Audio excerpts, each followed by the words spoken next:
And I think you all heard that, but I just thought it was worth reminding everybody, if you want to have a frank and fearless or free discussion, that the recording is being made. I wanted to start though first by in Jordan, in Australia, we usually start meetings when we come together with an acknowledgement of the First Nations countries that we're joining from. That's in the area of COVID, that's become more complicated with hybrid meetings and meetings online. But generally, as the facilitator for the discussion, I would start by saying, I'm joining you all from the lands of the Gadigal and Wongal people of the Eora Nation here in Sydney. And I pay my respects to elders past and present, and welcome any First Nations people joining us tonight. And I'm sure you're all coming from different First Peoples countries all around Australia, and I acknowledge them too. So we are here together this evening, 38 of us now, one of us in the US, at this forum hosted by UNAA and the Australian Peace and Security Forum, to have a discussion about what's happening in the world and how that's impacting the UN. And we have two fantastic speakers with us tonight. So just in terms of our process, we have about 55 minutes left. I'm not sure if people have time for the discussion to go longer, but we'll try and keep the agenda to that framework to start with, and see how we go. So I'm your moderator, Leanne Smith. I'm currently the Chief Executive at the Australian Human Rights Commission. I'm also an ex-UNer, working mostly in the peacekeeping and the human rights space. I think you've all seen the flyer for the event this evening, but I'll just give a brief introduction to our speakers, and then they're going to have some opening remarks to share with us each, and then we'll open the session up to a general discussion, questions and answers for the panelists as well. So with huge thanks to him for joining us at 5 a.m, I'd really like to welcome Jordan Ryan to the discussion tonight. Jordan, as many of you would know, is a former UN Assistant Secretary General. He's got incredible experience in the UN system across peacebuilding, human rights and development. He's also spent time doing great work as Vice President for Peace Programs at the Carter Centre. And his current work is focused on strengthening democratic institutions and advancing international cooperation, particularly when it comes to peace and security. The other speaker we have joining us this evening is Professor Erika Feller. Erika has served as an Australian diplomat initially, and she also spent many years, 26 years, working with UNHCR, including 13 years leading the protection work, and 7 of those years as Assistant High Commissioner. She's now working at the Peter McMullen Centre on Statelessness at the University of Melbourne as a Professorial Fellow and Chair of the Advisory Board for the McMullen Centre. I think that's enough by way of brief introduction. I thought, though, I might, before we turn to our speakers, there was a very important conference in Australia yesterday, hosted by the UN Association of Australia, the New South Wales chapter, commemorating and celebrating, to a lesser extent actually, the UN 80 landmark that we're facing now. And I wondered whether I could just get a show of hands, if people know how to put the hand up on Zoom, of people who might have been there. It would help me framing some of the questions and the discussion, if you're able to let me know on screen with your hands whether you were able to join us yesterday for that excellent conference. And while you're doing that, if you weren't able to join us, I did want to recommend to you that you take some time to see the Foreign Minister's opening remarks. She gave a framing kind of keynote address at the conference yesterday, and it was really fantastic to hear her set out an agenda for Australia's engagement with the UN in the coming months and years, and particularly an invitation she issued to all of us working in our different roles, but particularly in civil society, that she's interested in our contributions to how Australia takes that work forward in the context of the coming bid for another Security Council seat. So we've got an open invitation to take up at a time when I think we're well placed with this Foreign Minister to actually play a constructive role in where the UN heads from here. So I recommend that to you. I think with that, given that he's gotten up at 4:30 in the morning to join us, we might give the conch first to Jordan Ryan to share some of his initial remarks with us about this topic. Thank you, Jordan. Well, thank you very much. Good morning, everyone. Greetings from Massachusetts. The native people of the Nanutuk are lived and prospered here, and as you did, I'd like to obviously honor all of the native peoples of the United States. It's an honor to join you. I didn't attend the most recent General Assembly in person, but I followed the debates closely and spoke with many colleagues who were there, and so I want to give some beginning reflections on the recent General Assembly and then broaden it out. What I heard from people is that some believe the United Nations is what you might say is in managed decline, constrained by a great power rivalry, financial strain, and a slow erosion of public trust. But others insist that, with all its flaws, it remains the only forum large enough for 193 nations to confront challenges that no nation can solve alone. Well, of course, I think the truth lies somewhere in between. President of France, Emmanuel Macron, captured the mood, though, when he remarked, this 80th anniversary isn't a party. Certainly the champagne was not flowing. That realism may be what gives this moment its value. The very fact that a number of leaders still come together to debate and disagree and try again, I think prove that the institution of the UN still matters. But of course, its anniversary arrives at one of the most turbulent periods in its history. The conflicts, whether it's Gaza, Sudan, or Myanmar, or Ukraine, rage. And of course, as all of us, especially people who've worked with UNHCR, know that civilians always are the ones to pay the highest price. Secretary General Guterres warned that even the UN's founding principles are under assault. So, to me, the ideals of the UN, even though the charter is 80 years old, the ideals of human dignity and sovereign equality and global cooperation remain our best hope for survival. But inside the organization, what's happening? This incredible, severe liquidity crisis driven by unpaid dues, proposals of 15% budget cut, even more perhaps next year, loss of more than 2,600 staff positions, friends that have lost their jobs, and unfortunately, I feel it's targeted younger people, obviously what would be the lifeblood of the organization. There's a widening gap between what the world demands and what the UN delivers. Of course, the UN's faced crises before, but clearly, I think one needs to find the pressure that's coming from its powerful member, the US. That defining moment this year was, of course, the return of President Donald Trump on the UN stage, and then he gets on the stage and says, "What's the purpose of the United Nations?" Well, he's not a philosopher. That wasn't a philosophical puzzle. He was sending a political signal.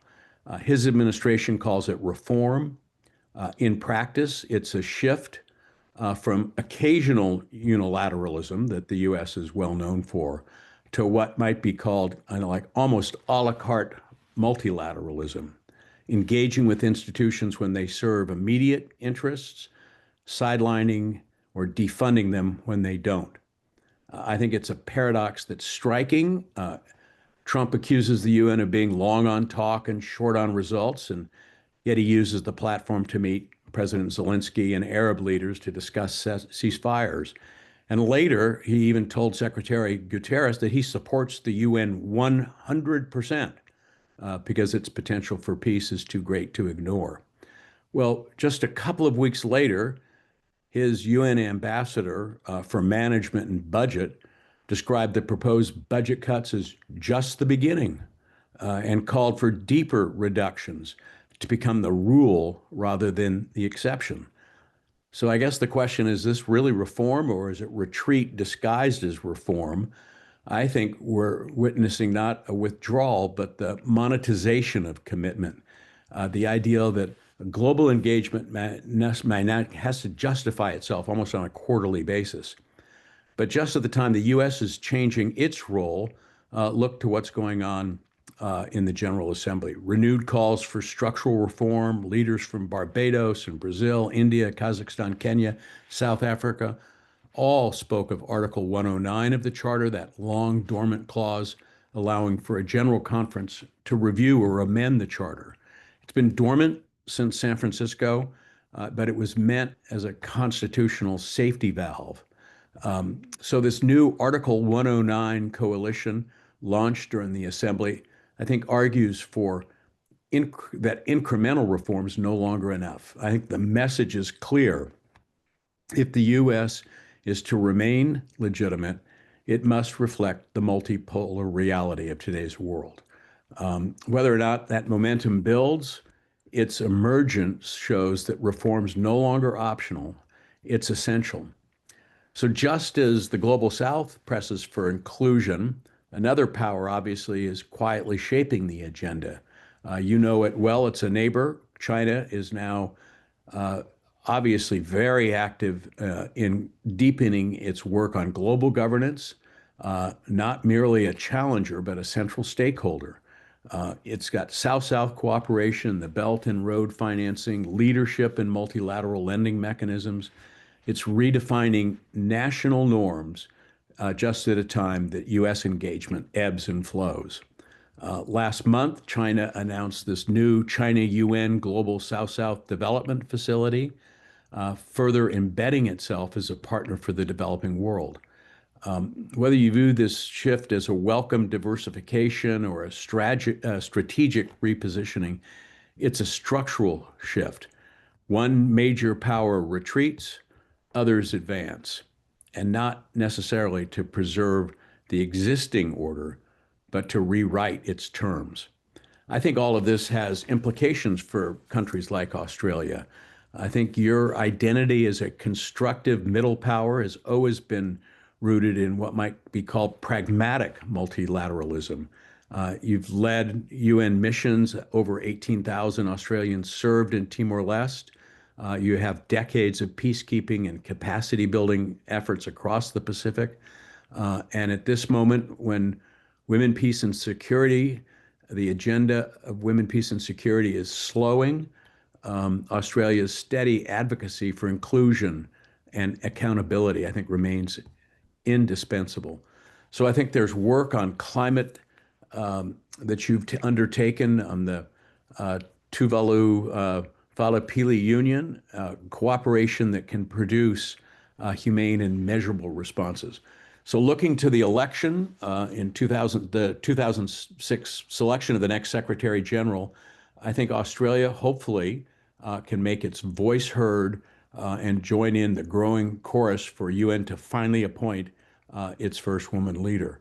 We know Rebecca Greenspan, Brian Gleason and I worked with her, and Michelle Bachelet are already being discussed. I think Australia's support is going to be decisive. Let me kind of wrap up. I think what we found is that there's a deeper question beyond budgets and bureaucracy. What do we really mean when we say the UN's in decline? Well, obviously, faith in multilateralism has weakened.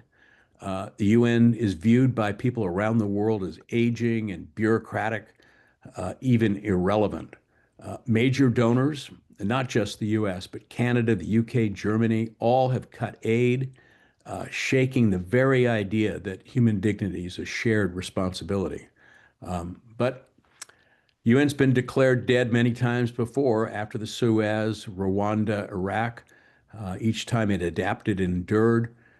Hopefully, some of the progress that we see going on quietly, whether it's the High Seas Biodiversity Treaty or a global cybercrime convention that's being discussed, or negotiations on plastics, shows that the UN is not a failure. It still protects over 120 million people worldwide. It does have resilience.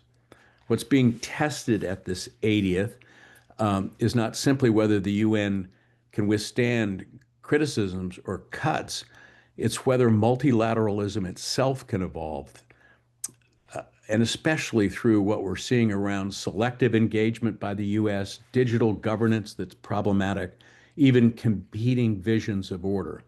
But can multilateralism still hold power accountable to principle? So I don't view this as a celebration. I think it's a referendum on relevance. Yes, the UN's in decline financially, politically, culturally, but decline's not death. I think that the UN actually really shows the contradictions, lofty ideals against painful compromises. I think the UN actually mirrors the world it represents. It survives because despite frustration and fatigue, no alternative commands the same universal legitimacy. So reform must come, but it must come through renewal, not retreat. At 80, the UN should not be a monument frozen in marble and untouchable, but rather a mirror that truly reflects both our fractures and our hopes. It shows us our divisions, but I think the best of the UN reminds us of our capacity to rise above them. And so perhaps that's the deeper lesson of UN at 80. Just remember those that gathered in San Francisco in 1945. They emerged from a world war that cost more than 60 million lives. They weren't idealists disconnected from reality. They were realists who believed that law was a better protector than force, and that dignity was the only foundation strong enough for peace. Well, we're living on a different kind of battlefield now, not defined by trenches and tanks, though it may be, but by data and disinformation, by algorithmic power, especially of the very rich. So I think the challenge, no less profound, how to defend human agency and ethical governance in a digital age that tests our very definition of freedom. So that UN Charter remains a living document. Its first three words, "We the peoples," are still the most radical ever written into international law. They remind us that institutions exist to serve human beings, not the other way around. So if we carry that spirit forward, anchoring technology, finance, and power in human dignity, then the UN at its 100th birthday can still stand as a beacon of cooperation. At 80, the UN remains a mirror. What it reflects is up to us. Thank you.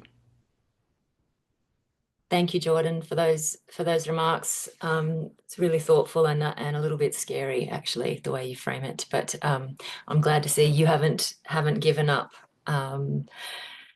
Erika, would you like to follow with your opening remarks, and then we'll open up to other colleagues? But very much looking forward to hearing from you. I think you need to just take yourself off mute.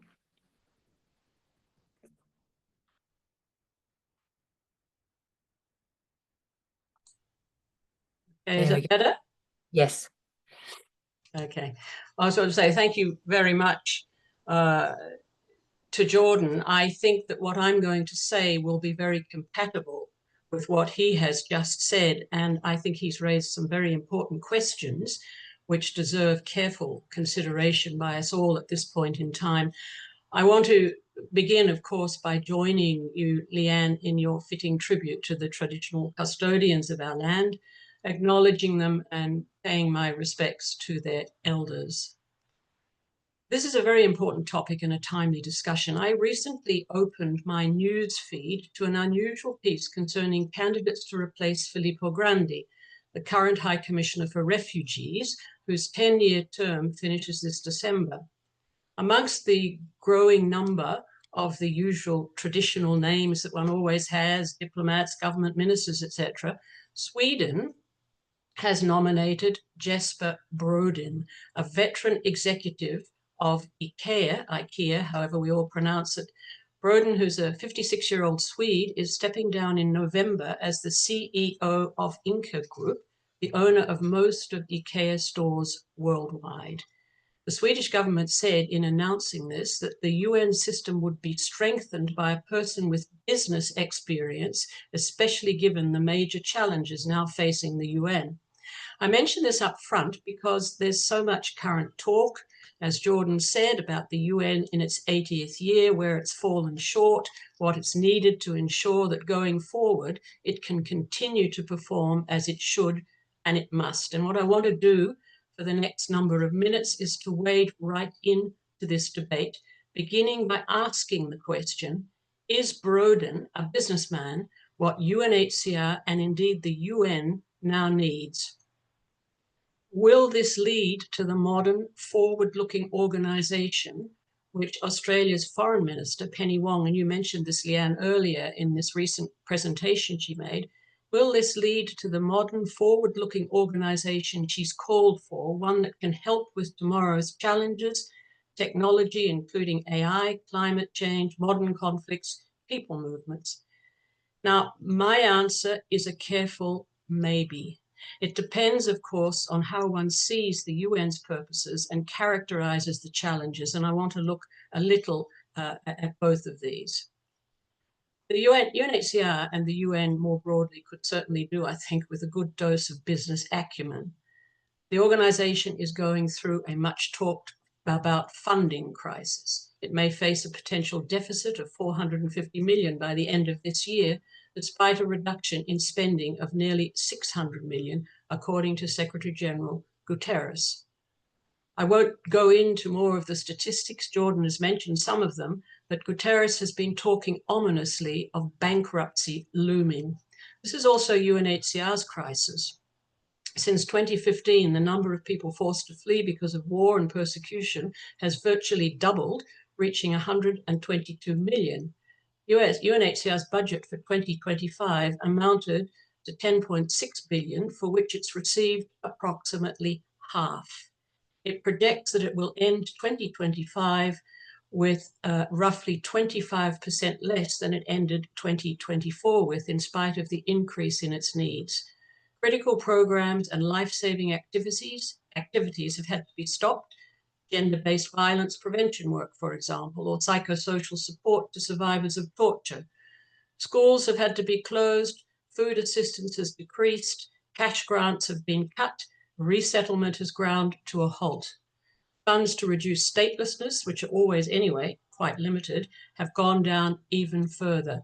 Almost 5,000 UNHCR colleagues have already lost their jobs this year, more than a quarter of the entire workforce, and more separations are foreseen.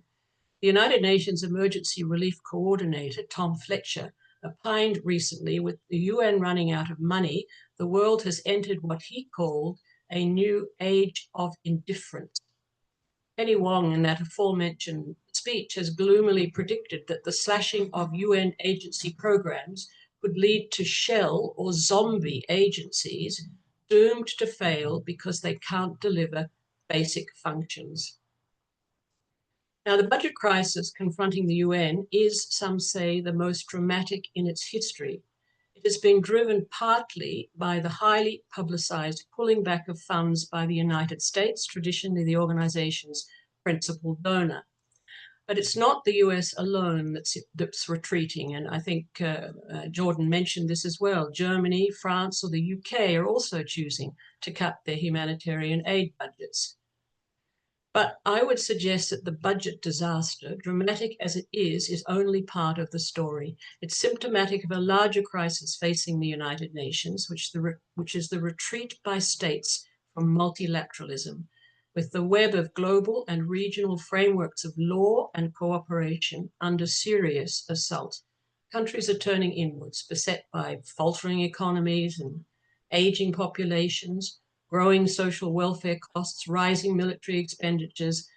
Sovereignty and the defense of the nation state as the alternative to multilateral diplomacy and collective solutions has resurged. Powerful people getting together, hammering out deals, bypassing international cooperation and solidarity is being regularized. President Trump's US is particularly allergic to working within the UN multilateral framework. His administration has lambasted the organization for a range of ills. The UN is castigated as a failure when it comes to ending wars and making peace. According to President Trump, the UN's response to global conflicts is little more, and here I'm quoting him, than to write strongly worded letters that are never followed up. What he sees as ill-conceived asylum programs comes in for particular criticism. He says the UN is supposed to stop invasions, not create them, and not finance them. His Secretary of State has suggested that the post-war global order is not just obsolete, it's now a weapon being used against us. Those are his words. Now, the US is not alone in its criticism. I was thinking, listening to discussions at the recent General Assembly, Ukrainian President Zelensky suggested that, and here I'm quoting from him, nations can speak about their pain from stages like this. Even during bloodshed, there isn't a single international institution that can truly stop it. That's how weak these institutions have become. What can Sudan or Somalia or Palestine or any other people living through war really expect from the UN or the global system? Decades, just statements and statements. Well, those are very strong words. Now, against this background, there are some who argue that the UN as we know it has had its day. And one of the people I'd like to draw attention to is a man called Mukesh Kapila. Many of you may know him. He was formerly a senior executive of DFID, the British government's aid agency, and he used to be a great supporter of the UN. Recently, he's issued quite an interesting paper where he acknowledges that the world is safer, richer, healthier, and better endowed than it was 8 decades ago. But he argues that this is all occurring during a different era when the capacities of many of the world's countries were much less and international agencies were genuinely needed to compensate for these inadequacies. He suggests that this has all changed with nations now having emerged from colonialism and wanting and able to assert their own way of doing things. There are regional bodies, he says, with more closely aligned interests like the African Union to assist them, and they can rely on stronger support through the humanitarian programs of the World Bank or the IMF. It's a new world order, he says, an overarching, all-encompassing interventionist body like the UN is no longer value added. Problems need to be contained closer to their origins, not magnified by globalizing them at the UN.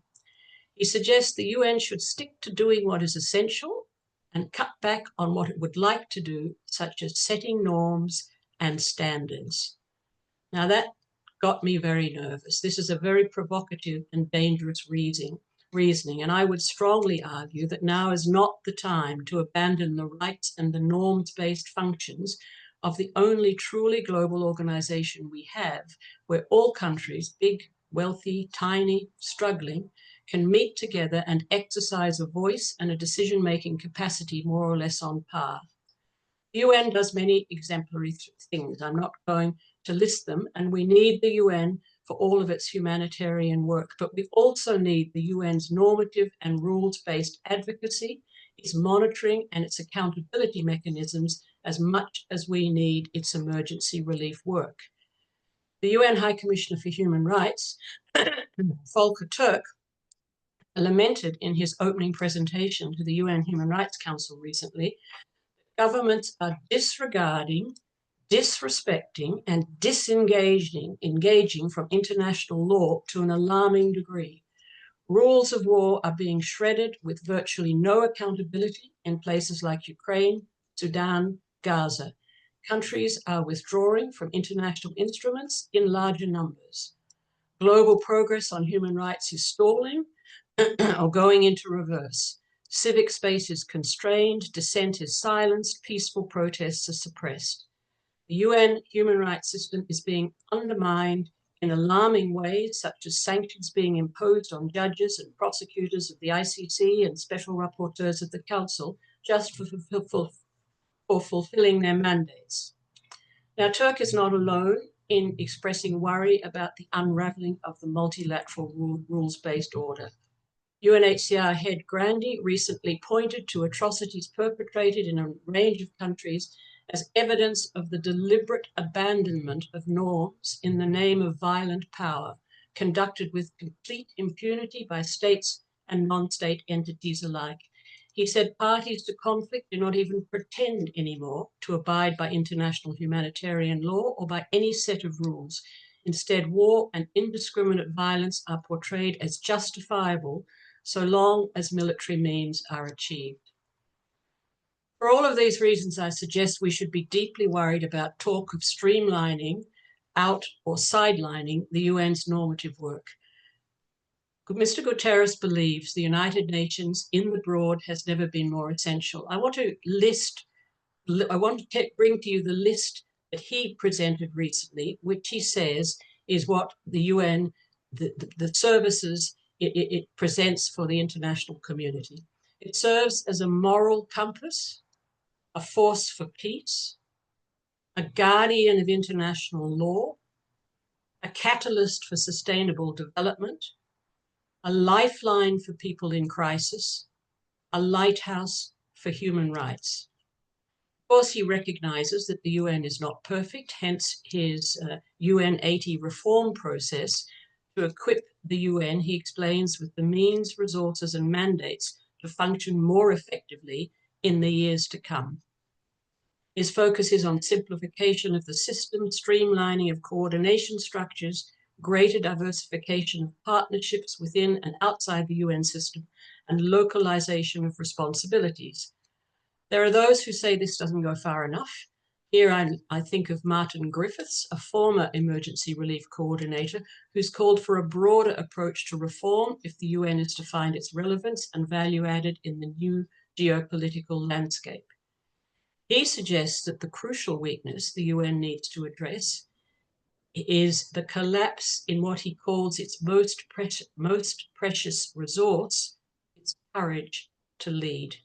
He believes a culture of caution has seeped into the organization, resignation in the face of political deadlock, self-imposed constraints, marginalizing it in peacekeeping, and underutilization of its good officers' role. Called for putting more top peacemaking talent into the system, making more use of special envoys, etc. But in short, he says the UN needs a clearer vision for its fundamental purpose as a conflict resolution body, and it has to find the courage to make itself relevant again. I would agree on that. I think that the Emergency Relief Coordinator Fletcher, who I referred to earlier, summed it up well when he said, we are now in a situation where there are many who would like to see the UN being weakened, which of course is a reckless act of self-harm. We have to push back against this crisis of finance, yes, but also these challenges to our legitimacy and to our confidence. In a similar vein, Penny Wong said, we do not want a dysfunctional UN that can be manipulated by those who mean to dismantle it or to take it over for their own national or autocratic aspirations. And we don't want a smaller or vulnerable we don't want smaller or more vulnerable countries to go back to being overlooked, including in the Pacific. Now, in conclusion, reasserting the UN's relevance, I think, will be a big challenge, as we said earlier, for its new leadership. As to who may replace Mr. Guterres, UN watchers know it is the turn of someone from Latin America, and the time has come for a woman. One name in contention among several is that of the Prime Minister of Barbados, Mia Mottley.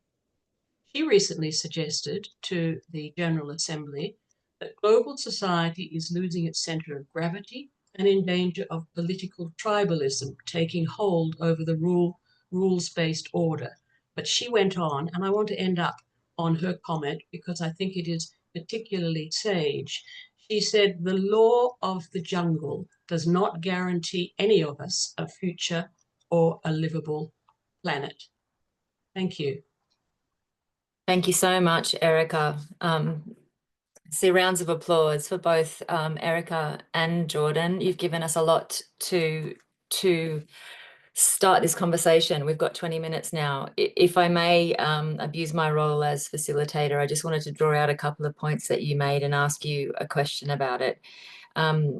We've heard a lot about the need for the UN to have vision. Penny Wong said the same thing yesterday, that reform shouldn't be for the sake of reform, because let's face it, how many rounds of reform has the UN been through? But we needed a vision. My question to both of you is, surely all of the work that went into last year's Summit of the Future, led by the Secretary General, should have provided us with the vision for the UN. If that vision needs to be cut down to size with the budget changes, surely it's still of relevance. But you hear very few people talking about the summit or the outcome now, only about UNAIDS. If we started there and had to cut it back, I wanted to ask you both, in your views, what are the areas that the UN should keep focusing on? And can you think of any that would be better for the UN to drop or leave to others to take forward instead? Maybe to start with you, Jordan. And just, yeah. Yeah, I think you're right that Summit of the Future was a major inflection point. But to me, where we really ought to keep going, and I think we've heard about this issue of courage. I think that peace, conflict prevention, sustaining peace actually have to be at the center of the UN. It needs to bolster early warning, early action, really being, seeing about credible deterrence of atrocities, and in ways look innovatively at integrating humanitarian development and peace efforts more tightly. I think despite what many would say about the humanitarians because of need independence and stand away, this is a time for really rethinking how development and humanitarian and peace efforts need to really work together. And that means, I think, much stronger resident coordinators at the country level who know something about peace building, who are able to work with regional actors and field actors, and that the divisions of the UN, the silos of the UN, it will fail because of its silos. I think the whole issue of sustainable development is got to be rethought, and that the UN has to find ways of driving to close the financing gap and making sure that domestic resources are mobilized, and that there is a way of kind of blending finance. And I do think that the UN has obviously a role in climate change and needs to intensify efforts for much more kind of nature-based solutions. The climate shocks that are already happening and will happen even more is existential in its impact. And finally, I think this issue of where the UN has got to be heard on artificial intelligence, on data governance, and closing the digital divide, and really protecting human rights in this digital realm. And to me, that's an area where the UN. So I do think this issue, though, of courage, the UN will get nowhere. To me, what Guterres should have done when Russia invaded Ukraine long ago, he should have actually physically been on the ground as the Secretary General and said, "You want to roll the tanks over me? Go right ahead." But I think this UN has not exhibited courage at all in where the world is heading. And until it does, it deserves to be irrelevant. Mm. Strong words. Thank you, Jordan. Erika, did you want to make a comment on where the UN should focus its vision? Yes, Leanne, I do. I agree with you that there was a lot of work put into that Summit of the Future. And it proceeded partly on the basis of this huge document, Our Common Agenda, which I thought was an amazingly forward-looking document for the UN to write. It was full of language which wasn't all of the UN qualifications about maybe under the circumstances, perhaps, etc. It really had quite a lot of very practical and targeted suggestions in a whole range of areas. So it's not for want of thinking and want of suggestions as to where the UN can go. It is for want of application and commitment by governments themselves who make up the UN. I believe that one of the most important areas, or more important areas, I don't know how you work out what is most important, but one of the more important areas is the issue of state accountability. I honestly think that there's so much has gone on recently, and states have just put aside all the things that have been built up over many years, the global rules-based order, and have just set it aside in the interests of their own domestic national interests, and blatantly unaccountable for doing it. There are accountability mechanisms in the UN which are underutilized. The Security Council and its resolutions, binding as they are an accountability mechanism which are underutilized. The General Assembly has moved increasingly into looking at its role in relation to accountability, and there are various structures set up within the General Assembly. But again, there is a bit of a gap between implementation and actually acting on accountability and talking about prevention. I mean, there's more of a focus on prevention that is on response, and I think that is a big lapse in how the UN functions. So I have talked about accountability quite a bit, and I was, for one point, one of a 3-person panel set up by Mr. Guterres to look at deconfliction issues in Syria. And the report that we issued as a panel really focused on the absence of accountability being one of the fundamental weaknesses, which has led to decreasing trust in the UN and states and civil society moving away from it. So again, it's a big subject and there's a lot more to it, but that is really where I would place emphasis. Thank you, Erika.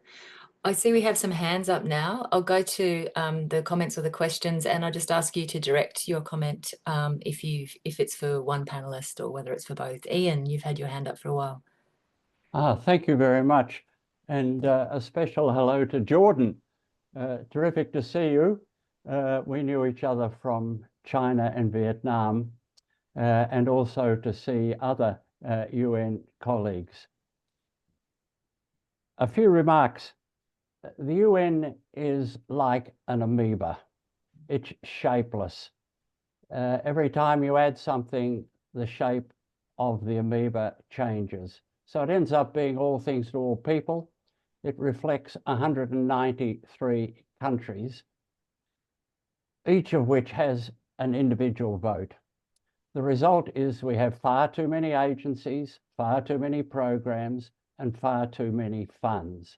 They all overlap, they duplicate what they do, and they're also like amoebas. There's no sharp focus what they do. The current reform initiatives, I think, were highlighted by Jordan when he says when it comes to cutting funds, they're cutting young people because all the senior staff are fighting to save their jobs. They don't want to move from New York. They've got children in school. They're on the pension fund. When they retire, they're on the $1 a year contract, which means they keep all their privileges. So they approach reform by not examining, as Erika, Jordan have been talking about their role, looking at the overall picture about what they're doing. They look at how best to save jobs. So they start to talk about moving to Nairobi, moving to capitals. But of course, when you look at the jobs they want to move, most of them are unfilled positions. They're not positions that are held by staff in New York. So they move those unfilled posts and they move the young people, or they cut the young people so they keep their jobs. So they have to be serious about this. The initiative that Jordan launched when he was in Vietnam, along with his colleague from UNICEF, the One UN movement, which they launched, was not well received, if I recall, Jordan, in New York. Oh, people didn't like that. It has never been more relevant than it is today.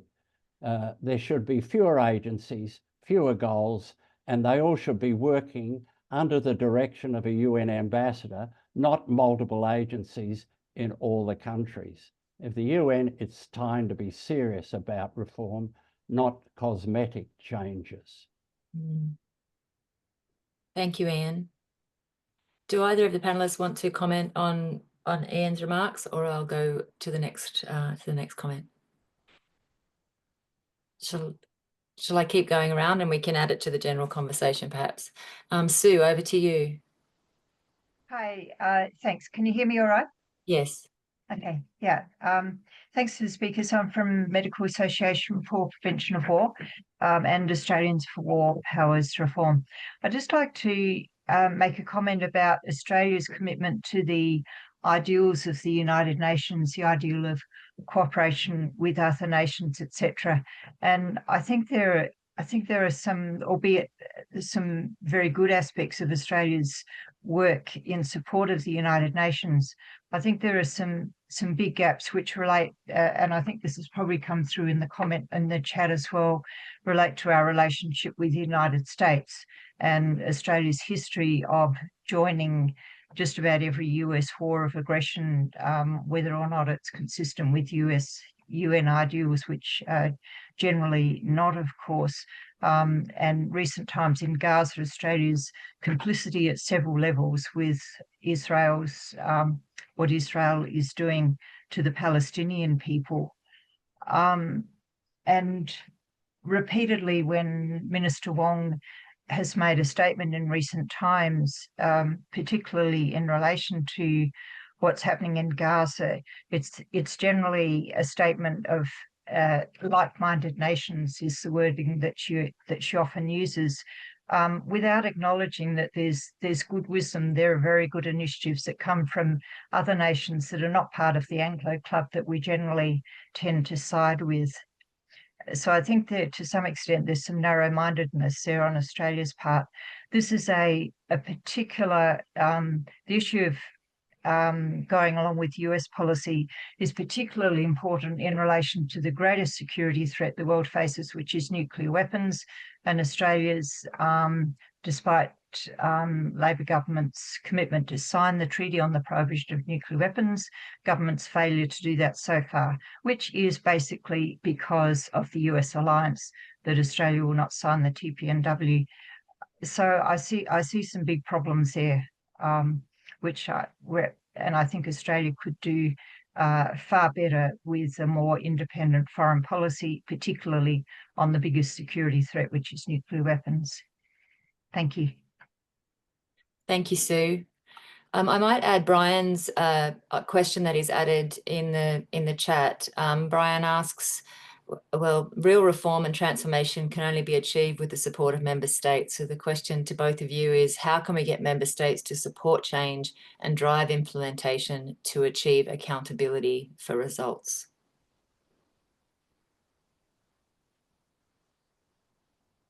Jordan or Erika, do you want to pick that one up? Well, I think that Brian's right, that this real reform depends on political will. And how do you gain member state support for that? I think obviously, you have to have reforms that strengthen, not threaten. Obviously, this issue of greater efficiency and transparency and credibility that's kind of the bandwagon now, obviously is informed. So you got to work on that issue. But I think you've got to go beyond it. I think that there's that you have to demonstrate impact. And to the extent that you can really reward accountability, or at least ensure that you're bringing that issue up, and that it's not just the New York missions that matter. It's how do you actually engage, at capital level, in country level, and kind of like the UN Association in Australia, how do you get out to people in the country? So I think that there real need to that reform becomes a shared interest, not just a project of yet another, Secretary General of the UN, and that you got to make reform measurable and mutual, and somehow demonstrate that it actually is in the interest of member states. So tough to do, but I think absolutely essential, and it's got to be, not reform as an event. I mean, we've now, I think we used to say when I was there that there had been already, 14 efforts to reform the UN. We're probably on 26 efforts to reform the UN now, and so something different's it's got to change. Yeah, Erika. Yeah, and I would agree with that, what was just said. Just a couple of comments on the quick comments that we've had. Sue talked about the responsibility of Australia in this regard, but a country generally, to wholeheartedly and committedly put itself behind UN actions and UN activities. And I do agree with that. And I would just draw attention to something that a former Foreign Minister of Australia, Gareth Evans, wrote, a little pamphlet called Good International Citizenship. And in that, he explores what it means for a country to be a good international citizen. And he makes a very strong argument that being a good international citizen is not just the right thing to do, the moral thing to do, but it is also in a country's interest to do. And it affects very much the alignment we have and the way international cooperation addresses common and shared problems that the world is currently suffering. So I would say take the easy way out and say one response to Sue is to have a close look at this rather humble but very interesting little publication by Gareth Evans. Ian talked about overlapping mandates and the One UN initiative, and I think it was a very important initiative. I remember being on the receiving end of it in UNHCR at the time, and in actual fact, a lot of the UNHCR was at a point quite keen to engage with this initiative, but there are a lot of agencies who are very nervous about engaging with UNHCR within the framework of One UN, because of course UNHCR is a very visible organization with rather complicated clients, and those clients would front up, at the door of UN offices all around the world, and it would make life quite difficult for a number of the UN agencies. And there were a whole lot of issues about merging mandates and being able to do justice to merged mandates, at the same time not compromising other interests and other concerns. I mean, there's a lot of jargon out there. There always was. The One UN, I think, was a very good initiative, but it was one that had problems as well, and not just problems of, little Charlemagnes out there wanting to preserve their own mandates and protect them, but also just trying to ensure that the clients of the different organizations were addressed and their needs were addressed and not compromised. There are overlapping mandates, and one of the suggestions has been to combine UNHCR and the International Organization for Migration and create this United Nations Organization for Migration and Refugees. If we had several hours, I could wax lyrical on that and why that could be a very complicated business, but comments on what's been said today. Thank you, Erika. We've got a bit of time, not much time left, but there are three things outstanding that I thought we might try and address. Russell, I see your hand is up, but I thought we might come back to the first comment in the chat from Greg to get the Erika and Jordan's thoughts. A major issue for relentless discussion is surely the answer is Security Council reform.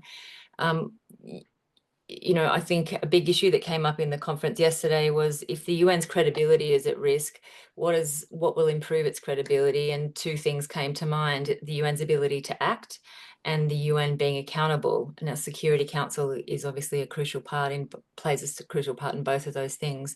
What prospect do either of you see for Security Council reform as part of this phase of UN reform?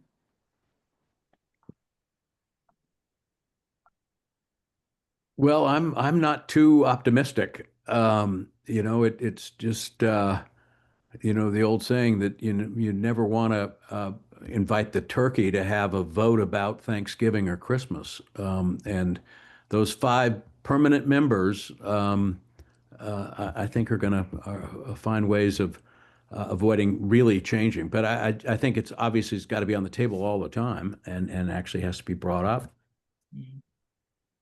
Erika? Leanne, I agree with Jordan. I'm not very optimistic that it will happen.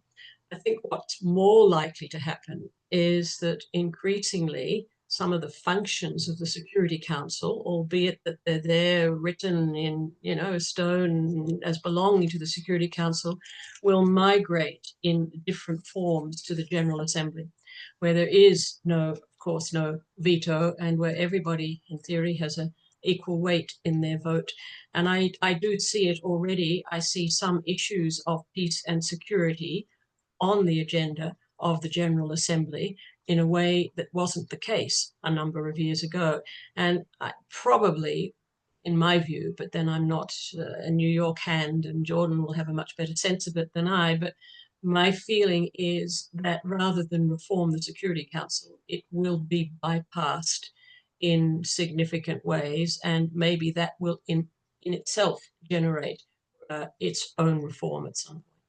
Yeah. Interesting. Just to add on that, I think if the General Assembly, you know, it's passed this uniting for peace, where it allows the Assembly to kind of act where the Council's deadlocked, and France and Mexico and many others are looking at what they call the Accountability, Coherence, and Transparency Act. That group, you know, really is getting at the issue of a voluntary non-use of the veto in case of mass atrocities. So, you know, maybe there is, as Erika said, the kind of picking away by moving things out of the Security Council and having either the General Assembly or some kind of constraints put on. But ultimately, the debate's about not just procedure, but power and accountability. Yeah, yeah. I'll go to Andrew's question and then to you, Russell. Andrew asks, what states are champions of reform? What support can civil society extend to those champions? Do either of you have views on which countries are taking the lead in reform for the sake of making the institution better and stronger?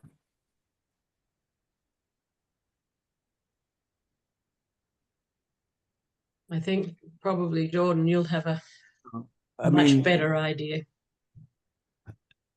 you know, I think there are kind of a number of the middle power states. You know, Costa Rica, Ireland, Singapore come to mind. Obviously, you know, Norway and Switzerland have always pushed for kind of institutional renewal. A little concerning what Sweden's doing with you know, where it's put its focus. It's had a change in government and not as sort of engaged with the UN as perhaps it was in the past. And I do think that you know, civil society itself, you know, so broad and so wide, obviously, but that there'll be opportunities for voices from organizations that are engaged with the UN to really look to how the countries that are really focused on making the UN work better can be supported. I think the future, you know, is going to come from kind of principled middle power diplomacy and a combination with sustained civil society pressure. This kind of bubbling up and states that, you know, have a strong voice and the ability to be heard. Really interesting. Makes me think of China too. Russell, I might hand it back to you and let you decide what to whether to continue or whether to stop. I don't know what arrangements have been made, but I know you had your hand up for a question as well. I feel reluctant to ask my question if I'm now responsible for keeping everyone going. If I may test your patience a little, I feel Australia's caught in a bit of a vice of its own making. We have been strong in multilateralism, strong commitment to the UN. It's been referred to several times. We also have this great partnership with our so-called ally, the United States. And we're now caught because we believe in the rule of law, but we're incapable of speaking out on Gaza genocide because we have a good relationship with the US. We fear China. It's not a justifiable fear. I don't believe we have any reason to fear China, but Australians have convinced themselves we fear China, and therefore we need the United States to back us. And so we're caught up in this AUKUS fantasy that's going to cost us $33 million a day for the next 30 years. How do we get out of this? How do we break free of our fear and return to our past, where clearly Australia was at the formation of the United Nations and played a key role, thanks to Doc Evatt? We have had a past that has been able to contribute, as you just referred to it, Jordan, as a principal middle power diplomacy. But at the moment, we're totally caught up with this so-called relationship with the US that's leading us down a garden path of little benefit to Australia, apart from making us a nuclear target if the US ever decides to do anything about Taiwan. And it's not in our interests. It's not in our interest to have a war with our largest trading partner. But we're trapped, and therefore we seem unable, as much as the minister says the right things in his speeches, we seem unable to actually implement these grand ideas and return to the role that Australia played when it was a respected middle power. So if you had any comments, I'd be interested.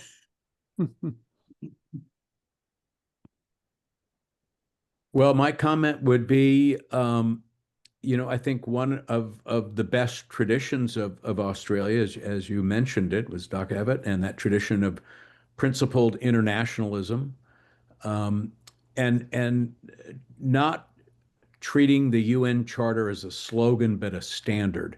And to me, it comes down, I think what's been kind of so well said, that courage, not fear, is what made Australia a founding leader of the UN, and courage is what will make Australia relevant again.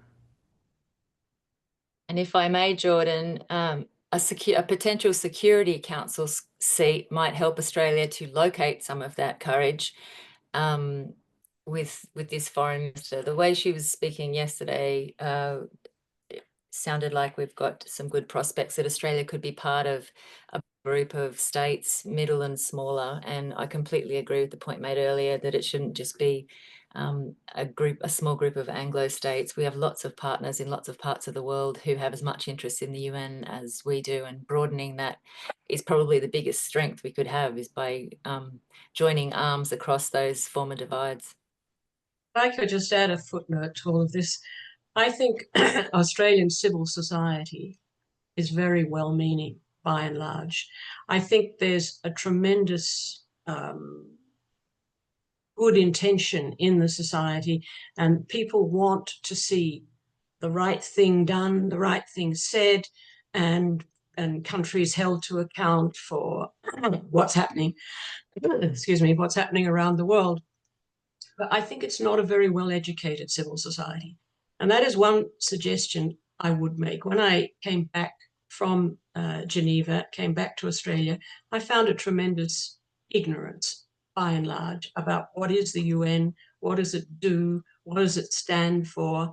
It wasn't a dislike of the UN, it wasn't an antagonism to the UN, it was just a general lack of understanding about what this body is all about, how it works. I mean, the only thing that people seem to know very much about were, you know, Security Council discussions which came to naught. But what the UN actually does across the broad body of its work, they're very ignorant of. And I believe that there needs to be a conscientious effort in Australia from all the people who are participating in this discussion tonight and the groups they represent to really explain that the UN is not something which is to be feared, something which is doing terrible things which are going to bring disaster to Australia, but something which is really in Australia's interests to contribute in a positive way too. And I think if there's that groundswell of support from within civil society for the UN, that will actually act as quite a pressure on the government to be more outspoken and to take clearer and stronger positions. Mm. And Erika, just on that, there is a lot of interest in the current Australian government to, and in the community, I think, to revamp and improve civic education in Australia. And I'd suggest that this could form part of that revised civics education. So it's certainly something that we at the Human Rights Commission are trying to find entry points with this government to do more on human rights education, for example. Russell. Well, thank you. Thank you very much, Leanne. I will take the responsibility away from you. Thank you very much for moderating tonight and for contributing your time. And a special thanks to Jordan and Erika. Jordan, getting up at 4:30 or whatever, we do appreciate it, and we're most grateful that you made that effort for us. And Erika, thank you very much for your, as ever, wise contributions to these discussions. So thank you to everyone who's joined this discussion. The APSF, the Peace and Security Forum, will be having webinars regularly. We will continue to have them. There'll be one in November. We haven't got a date and title yet, but watch this place.